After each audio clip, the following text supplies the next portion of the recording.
If you put Sherlock Holmes in ancient China, sprinkled in some shoujo elements, centered your story around a bickering couple that grows to like each other, and for some reason made your main character a poison pervert, then you would get something that sounds very strange but is actually very good. And that something is the Apothecary Diaries Kusuriya no Hitorigoto. Once in a while I dabble in some anime that may be considered a bit more girly, and my flings with this genre have been pretty enjoyable. I still don't know what My Happy Marriage was all about, but I enjoyed it and that's all that matters. When checking out the upcoming anime, just from the tags and synopsis, I just discarded this one immediately, and I will be honest, maybe there are better synopses in other websites, but the one on my anime list does not do a good job at selling this series at all. It just seems so boring from the description. Eventually, after being enticed by a very catchy opening as well as a very impressive score on my anime list, currently at number 29 at the time of this recording,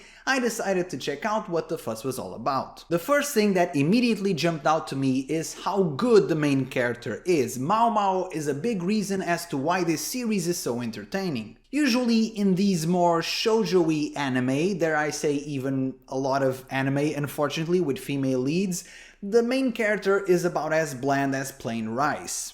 For some reason, authors love this dynamic where the main character is frail and sensitive and needs to constantly be saved and helped by every other character, and as you can imagine, I don't really like these types of series as this dynamic gets very old very fast. And it's more common with female leads, but don't get me wrong, this happens with male leads as well. For some reason, some authors just love their self-insert MCs that are about as flat as a quarter to three, and I just don't know why they do this, because sometimes you end up with cases, specifically for example I'm thinking of Fate Apocrypha, where the main character is the least interesting character in the entire show, and that show has a lot of them. Back to Maomao, I digress.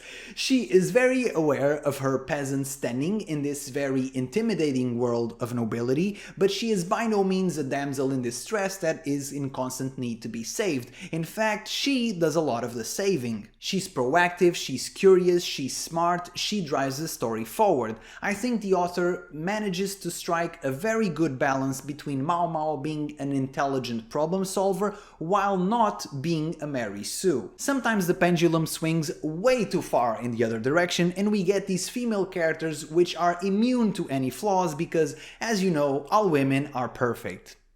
Maomao is intelligent, but she's not perfect. Often we as the audience can see flaws in her rationale, mostly because of her own biases or because she does have the tendency of jumping to conclusions. We also see that she's very knowledgeable about the things she's interested in, namely poison, but this extensive knowledge does not transfer onto other fields. For those of you that are watching this that for some reason haven't caught up with the series, I guess I won't spoil anything, but for those of you that have, you know the scene in particular I'm referring to.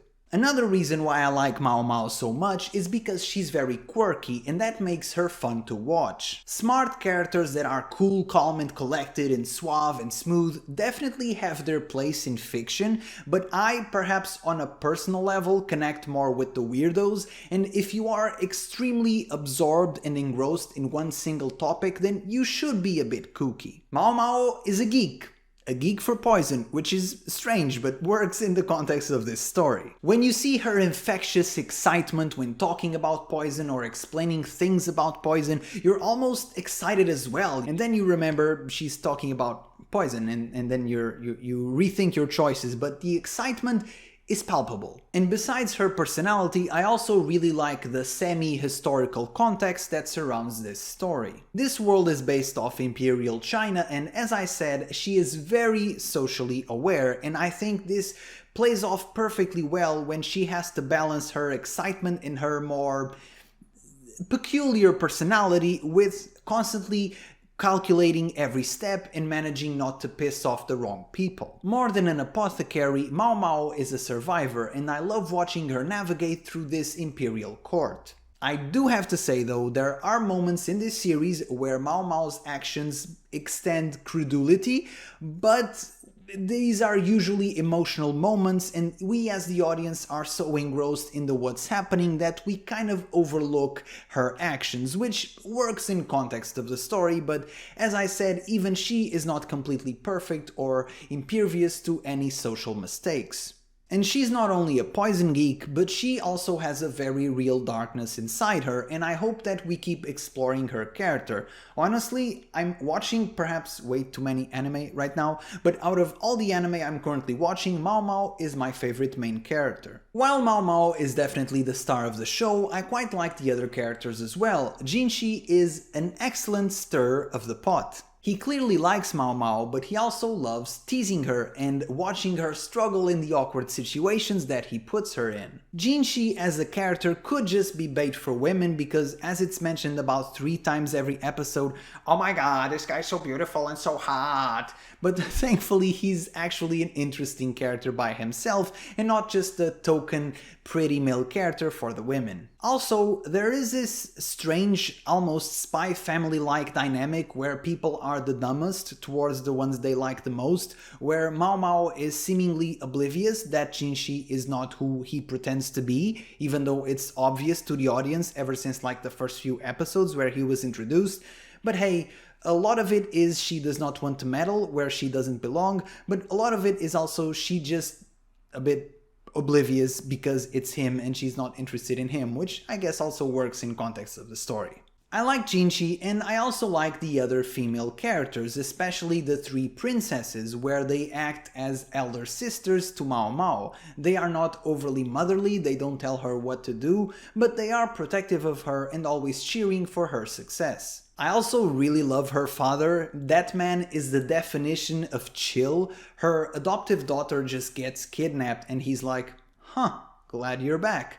Truly, we learn why Maomao has this very unreactive behavior and where she learned it from. This is above all a character-driven story, and to me it's at its strongest whenever the episode involves something surrounding Maomao, Jinshi, and some other character in the Imperial Court. To be fair, this is most of the series, but there are some random episodes where Maomao is just pawned off to solve some external problem, which I don't find as interesting, but I guess they do work as some sort of buffer between the high points of the story. Since this is a story that it's mostly talking, I do think that the animation and soundtrack are extremely impressive, way better than they should be for this type of series, and I love everything from the details in the animation to the soundtrack, especially the second opening. This show really could skate by with very mediocre animation, as the voice actors would really carry this show by themselves, and so the eye candy is truly appreciated. Overall, from what I'm currently watching, although a bit of a dark horse initially from my estimation,